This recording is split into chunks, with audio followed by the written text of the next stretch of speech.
ኢሳያስና አብይ የተስማሙበት ሰነድ ይፋ ሆነ። ኤርትራ ሲጠበቅ የነበረውን ሰነድ ይሄ ነው ስትል ገለጸች። ከጠቅላይ ሚኒስትር አብይ መምጣት በኋላ በኢትዮ ኤርትራ መካከል የተደረሰው ስምምነት የኤርትራ ማስታወቂያ ሚኒስትር የማነ ገብረ መስቀል ይፋ አደረጉ። ጀነራሎቹ ወደ ጠረጴዛ ሊመለሱ ነው። ጀነራል አልቡርሃንና ጀነራል ሐምዳን ዳጋሎ ለትራምፕ ምላሽ ሰጡ። የአሜሪካው ፕሬዚዳንት የሱዳንን ጦርነት ያስቆም ይሆን? ከ2010 እስከ 2016 ዓ.ም ድረስ ሰላም አውርደው የነበሩት ኢትዮጵያና ኤርትራ አሁን ላይ የተካረረ ድንበር ውጥረት ውስጥ እንደሚገኙ ዓለም ካወቀ ሰነባብቷል። ሀገራቱ በከፍተኛ ሚኒስትሮቻቸውና በጀነራሎቻቸው በኩል አለፍ ሲልም በመሪዎቻቸው ጭምር ጠንካራ ቃላትን ሲለዋወጡ ይደመጣሉ። ታዲያ ከ2010 እስከ 2016 ዓ.ም ሰላም እንዲሆኑ ካደረጋቸው ጉዳይ መካከል በአስመራ የተፈረመው ሰነድ እንደነበር ይታወቃል። ነገር ግን ሰነዱ ምን አይነት ነጥቦችን በውስጡ እንደያዘ በህዝብ ደረጃ የሚታወቅ ነገር አልነበረም። ታዲያ የኤርትራው ማስታወቂያ ሚኒስቴር የተፈራረምነው ይሄ ነው በማለት ከህዝብ ተሸሽጎ የነበረውን ዝርዝር ይፋ አድርገዋል። በአሁኑ የመረጃ ሰዓታችን ይህንን ጉዳይና ትራምፕ የሱዳንን ጦርነት እንዲያስቆሙ ጥሪ በተደረገላቸው ማግስት ጀነራሎቹ ለትራምፕ ምላሽ ስለመስጠታቸው አክለን ይዘን ተገኝተናል። ሰላም ውድ የሉ ዴይሊ ቤተሰቦች እንደምን አላችሁ? ቻናሉን ሰብስክራይብ፣ ላይክ፣ ሼር ያደረጋችሁ እስከ መረጃዎቻችን ፍጻሜ አብራችሁን ቆዩ።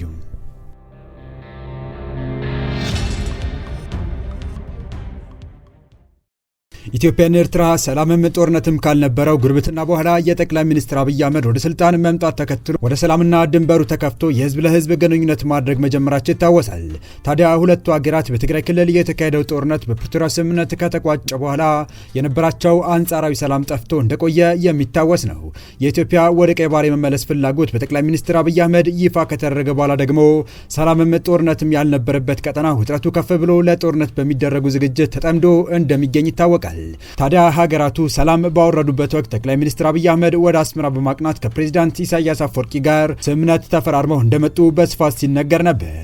ነገር ግን ይህ ስምምነት ምን ጉዳዮች እንደያዘ በኢትዮጵያ በኩልም ሆነ በኤርትራ በኩል የስምምነቱ ነጥቦች ለህዝብ ይፋ አላደረጉም ነበር። ታዲያ የኢትዮ ኤርትራ ውጥረት አይሎ ሀገራቱ ወደ ጦርነት ሊገቡ አንድ ሐሙስ ነው የቀራቸው እየተባለ በሚገኝበት ወቅት ኤርትራ የተስማማንባቸው ነጥቦች እነዚህ ናቸው እወቁልኝ ስትል ይፋ አድርጋለች።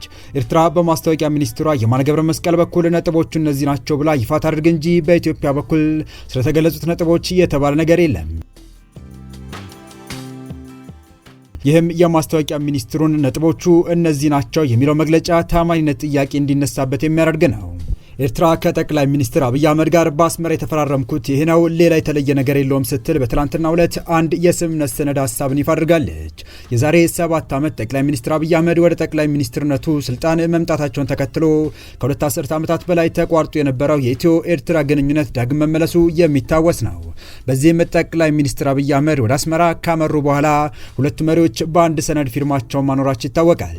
ይህን የጠቅላይ ሚኒስትር አብይ አህመድና የፕሬዚዳንት ኢሳያስን ፊርማ ተከትሎ መሪዎቹ የተፈራረሙት ምንድነው? የስምምነቱ ወይም የፊርማው ይዘት ለህዝብ ግልጽና ይፋ አልሆነም በሚል ተደጋጋሚ ጥያቄዎች ሲጠየቁም እየነበረ መሆኑ የሚታወስ ነው። እነዚህ የአስመራ ስምምነቶች ምንድናቸው በሚለው ዙሪያ በጊዜው ባለመገለጻቸው ለጥያቄና ለብዙ አስተያየቶችም ጭምር የተጋለጡበት ሁኔታ ተፈጥሮ ነበር። ኤርትራ ይኸው ስምምነት ከተፈረመ ከ7 ዓመት በኋላ የስምምነቱ ይዘት ይሄ ነው፣ ምንም የተለየ ነገር የለውም በማለት በትናንትናው ዕለት በማስታወቂያ ሚኒስትሯ የማነ ገብረ መስቀል በኩል ገልጻለች። ይኸው በአውሮፓውያን አቆጣጠር ጁላይ 2018 ተፈረመ የተባለውና የጠቅላይ ሚኒስትር አብይ አህመድና የፕሬዚዳንት ኢሳያስ ፊርማዎች አርፈውበታል የተባለው የስምምነት ሰነድ 5 አንቀጾች ያሉት መሆኑ ተመላክቷል። ዘ 5 ፖይንት ፒስ አግሪመንት በሚልም ተገልጿል። የዚህ ስምምነት ጭብጥም የሁለቱ ሀገራት ጦርነት ማብቃቱን፣ ሁለቱም ሀገራት ከዚህ በኋላ በጸብና በጦርነት እንደማይፈላለጉ፣ እንደዚሁም አንዱ የሌላውን ሉዓላዊነትና የግዛት አንድነትን የሚያከብር መሆኑን የሚያመለክት ስምምነት መሆኑም በዚሁ በኤርትራ ማስታወቂያ ሚኒስቴር በኩል ይፋ በሆነው መረጃ ተመላክቷል። ከዚህ በተጨማሪ ሁለቱ ሀገራት በ1990ዎቹ በድንበር ጦርነት ውስጥ ከገቡ በኋላ ጉዳዩ ወደ ዓለም አቀፍ የግልግል ዳኝነት ሄዶ ውሳኔ የተሰጠበት መሆኑ የሚታወስ ነው። ውሳኔውን የሰጠው ኤርትራ ኢትዮጵያ ባውንደሪ ኮሚሽን የተባለው አካል ሲሆን ሆኖም ይህ ውሳኔ ወደ መሬት መውረድ ባለመቻሉ በጦርነትና በውሳኔ ማግስትም የሁለቱ ሀገራት ግንኙነት ኖፒስ ኖዋር በሚለው ደረጃ ጦርነትም ሰላምን በሌለበት መልኩ ቀጥሎም ለ20 ዓመት ቆይቷል። ውሳኔው ሳይፈጸም አየር ላይ የቀረው የቀድሞ ጠቅላይ ሚኒስትር አቶ መለስ ዜናዊ መንግስት ውሳኔውን ለአፈጻጸም አስቸጋሪ በመሆኑ በራሱ በውሳኔ አፈጻጸም ላይ ከኤርትራ ጋር በቀጥታ መደራደር እንፈልጋለን በማለቱ ነበር። ኤርትራ በአንጻሩ የድንበር ኮሚሽኑን ውሳኔ ባለበት ተቀብሎ ከመተግበር ውጭ ሌላ ድርድር አልፈልግም በማለቷ ሁለቱ ሀገራት ዴድሎክ በሚባለው ደረጃ ለሁለት አስርት ዓመታት ያህል የፖለቲካ ቅርቃር ውስጥ መቆየት ግድ ብሏቸው ቆይተዋል። ይኸው የሁለቱ ሀገራት የዝምታ ጉዞ የተሰበረው በአዲሱ የጠቅላይ ሚኒስትር አብይ አህመድና የፕሬዚዳንት ኢሳያስ ግንኙነት ነበር። ሁለቱ ሀገራት ተመልሶ ወደ አዲስ ግንኙነት ሲገቡ ከዓመታት በፊት የተላለፈው የድንበር ኮሚሽን ውሳኔ እንዴት ይተገበራል? በእርግጥ ይኸው ጉዳይ መልሶ የሁለቱን ሀገራት ግንኙነት ቅርቃር ውስጥ ይከተ ይሆን የሚሉ የስጋት ጥያቄዎችም ነበሩ። የድንበር ጉዳይ ፌዴራል መንግስትን ብቻ የሚመለከት ጉዳይ ቢሆንም በወቅቱም በስምምነት ዙሪያ የተባለ ነገር የለም። አሁን ባለው ሁኔታ ሁለቱም መንግስታት በፖለቲካ ኩርፊያና ውጥረት መሆናቸውም ግልጽ ነው። በሂደት ውስጥ በአስመራ በኩል ብቻ ይፋ የሆነው የዚሁ የአስመራው ስምምነት ጭብጥ ምን ያህል ታማኒነት አለው የሚለው በራሱ አጠያቂ ሆኖ ይታያል። ከዚህ ውጪም የሁለቱ ዓመታት የትግራይ ጦርነት ተከትሎ ኤርትራ አከርካሪ ከሚባለው ባድመና አካባቢው በተጨማሪ ሌሎች ተጨማሪ የኢትዮጵያ ግዛቶችን ሳይቀር እንደያዘች የተለያዩ ዓለም አቀፍ ተቋማት ሳይቀሩ ሲገልጹም የነበረ መሆኑ የሚታወስ ነው።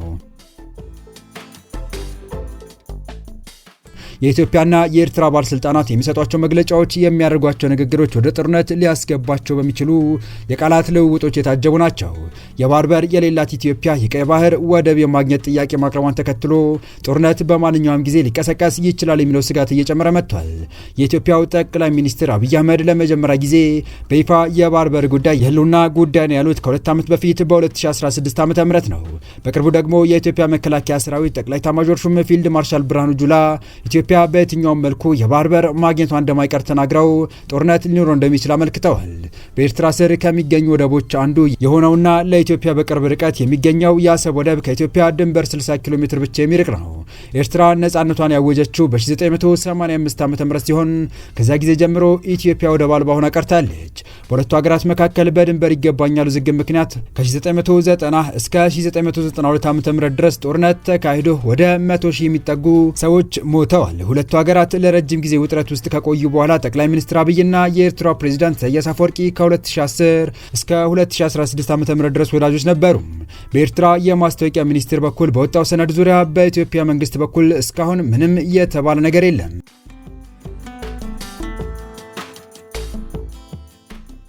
በቀጣይ መረጃ ሁለቱም የሱዳን ተፋላሚዎች የፕሬዝዳንት ትራምፕን የሰላም ጥሪ እንደሚደግፉ አስታወቁም። የአሜሪካው ፕሬዝዳንት ዶናልድ ትራምፕ በሱዳን ውስጥ ያለው ጦርነት እንዲያበቃ የሚያደርግ አዲስ ጥረት እንደሚያደርጉ ትላንት መግለጻቸው ይታወቃል። ለትራምፕ ለዚህ ገለጻ ሁለቱም ተፋላሚዎች ዛሬ መልስ ሰጥተዋል።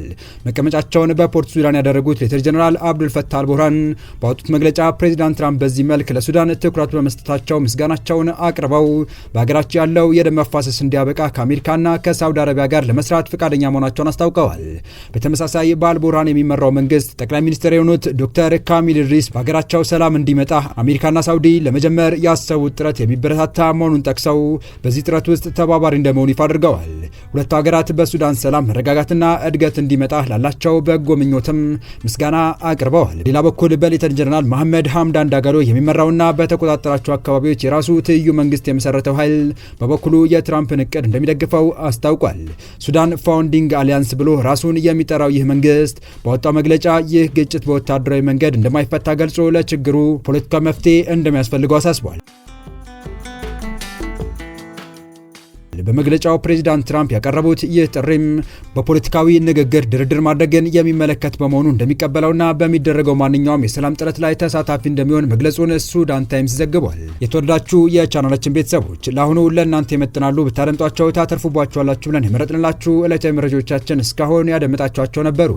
በተመሳሳይ ሀገራዊና ቀጠናዊ ጉዳዮች እንዲሁም ዓለም አቀፋዊ የጂኦፖለቲካ ወታደራዊና አነጋገር ክስተቶችን ለበለት ተከታትለን በትኩስ ይዘን እንደምንቀርብ እያሳወቅን የቻናሉ ቤተሰብ ካልናችሁ ሰብስክራይብ፣ ቪዲዮን ላይክ እና ሼር በማድረግ ተደራሽነታችን ታሰፉ ዘንድ አክብሮታዊ ግብዣችን ነው። አበቃን። ሰናይ ጊዜን ተመኘን።